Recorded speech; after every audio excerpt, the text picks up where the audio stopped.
जहां एक तरफ इसरो ने कमाल कर दिया है तो वहीं दूसरी तरफ बात करें भारत के एक्सपोर्ट ने अब एक नया कीर्तिमान स्थापित कर दिया है। दुनिया में बहुत सारी चीजें चल रही है, हमेशा की तरह जानने को मिलेगा बहुत कुछ। आइए जानते हैं इन खबरों को विस्तार से। भारतीय अंतरिक्ष अनुसंधान संगठन इसरो ने रविवार को घोषणा की है कि उसके GSLV F-15 रॉकेट का NBS-02 उपग्रह के साथ एकीकरण पूरा हो गया। लॉन्च 29 जनवरी को श्रीहरिकोटा के सतीश धवन अंतरिक्ष केंद्र से निर्धारित है। यह केंद्र से एक 100वां मिशन है जो इसरो के लिए महत्वपूर्ण मील का पत्थर है। स्वदेशी क्रायोजेनिक चरण से lace GSLV F-15 rocket NBS-02 उपग्रह को एक भू स्थिर स्थानांतरण ऑर्बिट में ले जाएगा। लॉन्च अंतरिक्ष केंद्र के दूसरे लॉन्च पैड से होगा। ये मिशन 29 मई 2023 को GSLV F-12 पर NBS-01 के लॉन्च का अनुसरण करता है। NBS-02 दूसरी पीढ़ी के उपग्रह श्रृंखला का हिस्सा है। इसमें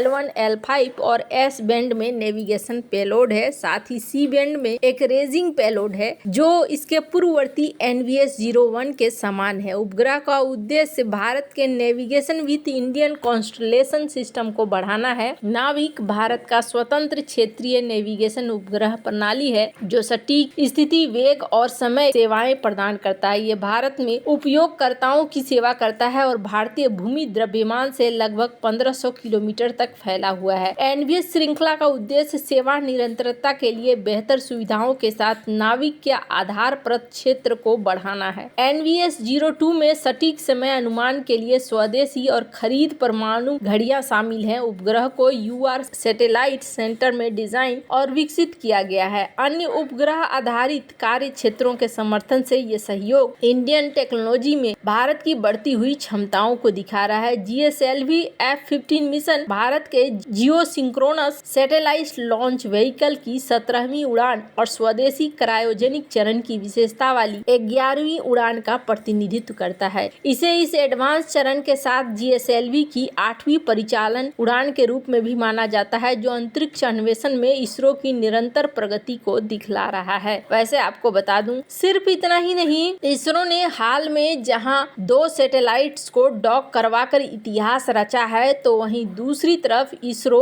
और भी कई चीजों में आगे बढ़ रहा है, जिसमें से एक है भारत का अपना नेक्स्ट जनरेशन रीयूजेबल रॉकेट का बनाना। NGLV इस व्हीकल को बना रहा है भारत और ये भारत की किस तरीके से सबसे बड़ा रॉकेट होगा इसका अनुमान आप ऐसे लगाइए कि स्क्रीन पर आप देख रहे हैं SpaceX Falcon 9 ये देख रहे हैं और ये इसरो का NGLV है जो भारत को और भी ज्यादा ताकतवर बनाएगा, क्योंकि यहाँ पर स्पेस में भारत के लिए क्षमताएं बढ़ेंगी। और इसके साथ साथ इसमें क्या है कि ये 20 बार रीयूज हो सकता है जो कि फाल्कन वगैरह की तुलना में ज्यादा है। इसके अलावे इसकी ऊंचाई भी ज्यादा मानी जा रही है। अगर देखें तो फिलहाल के लिए जो इस्तेमाल होता है ये कुछ इस तरीके का होगा। सबसे बड़ा स्टारशिप है जो कि अमेरिका का प्रोजेक्ट है। इसके अलावे न्यू ग्लेनिन है, ये भी अमेरिका का प्रोजेक्ट है। और उसके बाद आता है NGLV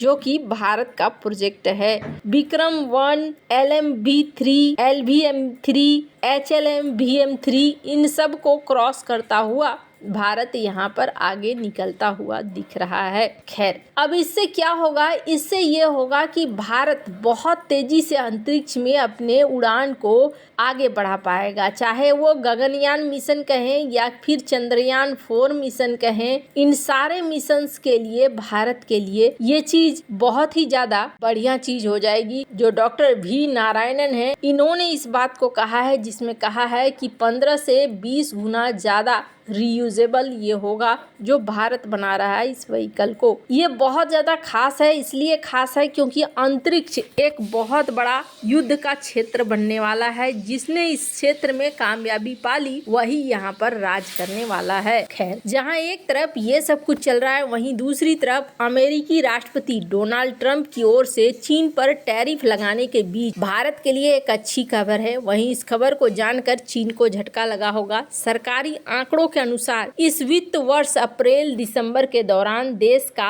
अमेरिका को निर्यात 5.57% बढ़कर 59.93 अरब डॉलर हो गया है। घरेलू वस्तुओं के लिए अमेरिकी बाजार में अच्छी मांग के कारण निर्यात में तेजी आई है। वहीं दिसंबर के दौरान शिपमेंट 8.49% बढ़कर 7 अरब डॉलर हो गया है। दूसरी ओर 2024-25 के पहले 9 महीनों के दौरान आयात 2% बढ़कर 33 अरब डॉलर हो गया है, जबकि दिसंबर में ये 9 से बढ़कर 3.77 अरब डॉलर हो गया है। जानकारों के अनुसार इस रुझान को देखते हुए लगता है कि आने वाले महीनों में भी दोनों देशों के बीच कुल व्यापार में वृद्धि जारी रहेगी। अप्रैल दिसंबर 2024-25 के दौरान द्विपक्षीय व्यापार 93.4 अरब डॉलर रहा, जबकि भारत और चीन के बीच 94.6 अरब डॉलर रहा। जानकारों के मुताबिक अमेरिका और चीन के बीच संभावित ट्रेड वॉर भारतीय निर्यातकों के लिए बड़ी निर्यात क्षमता प्रदान करेगा। साल 2021-22 में अमेरिका भारत का सबसे बड़ा व्यापारिक साझेदार है। भारत के कुल माल निर्यात में अमेरिका का हिस्सा करीब 18% है। वहीं आयात में 6% से अधिक और द्विपक्षीय व्यापार में लगभग 11% है। कुछ विशेषज्ञों ने चिंता जताई कि अगर अमेरिका कुछ भारतीय वस्तुओं पर अतिरिक्त शुल्क यानी कि टैरिफ लगाता है तो इससे व्यापार प्रभावित हो सकता है। पिछले साल दिसंबर में ट्रंप ने कहा था कि भारत बहुत टैरिफ लगाता है। उन्होंने कुछ अमेरिकी प्रोडक्ट के आयात पर भारत की ओर से लगाए जाने वाले टैरिफ के बदले टैरिफ लगाने की बात कही थी। अमेरिका के साथ बढ़ते भारत के व्यापार के आंकड़े के लिए खटकाने वाले हो सकते हैं। ट्रंप चीन पर अतिरिक्त टैरिफ लगाने की बात कर रहे हैं। इससे चीन अमेरिका के साथ अपना व्यापार कम कर सकता है। वहीं भारत अमेरिका के साथ बढ़ता व्यापार भारत के लिए राहत के संकेत दे रहा है। वैसे ये बढ़ता हुआ व्यापार कब तक रहेगा ये कहना मुश्किल है। अमेरिका के नवनिर्वाचित राष्ट्रपति डोनाल्ड ट्रंप टैरिफ लगाएं या चीन रुकावटें पैदा करे, भारत के लिए कुछ आंकड़े आ रहे हैं जो आंकड़ा बता रहा है कि 6.4%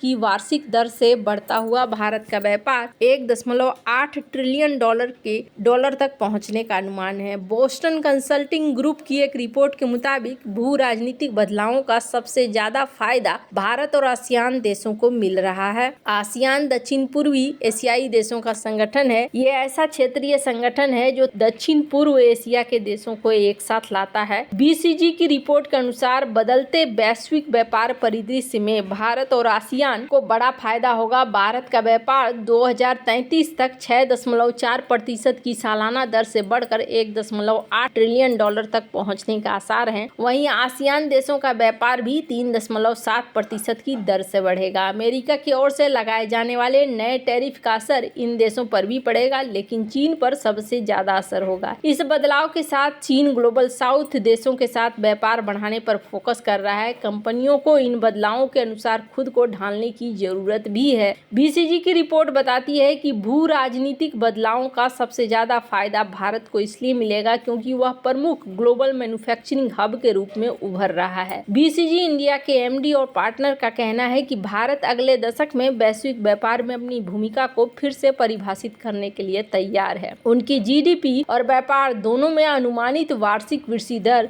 6.4% है। आसियान देशों का व्यापार भी 3.7% की दर से बढ़ेगा। इसकी वजह से इन दोनों देशों के बीच बेहतर मैन्युफैक्चरिंग क्षमता और औद्योगिक मूल्यों के बीच में भागीदारी भी देखने को मिल रही है। टैरिफ के कारण एक नाटकीय बदलाव देखने को मिल सकता है फिलहाल के लिए। अब आगे डोनाल्ड ट्रंप क्या करते हैं, बहुत सारी चीजें हैं। आपको क्या लगता है इन सब मामले में, आपकी क्या राय है, कमेंट कर जरूर बताएं। जल्द मिलते हैं अगले वीडियो में नई खबर के साथ।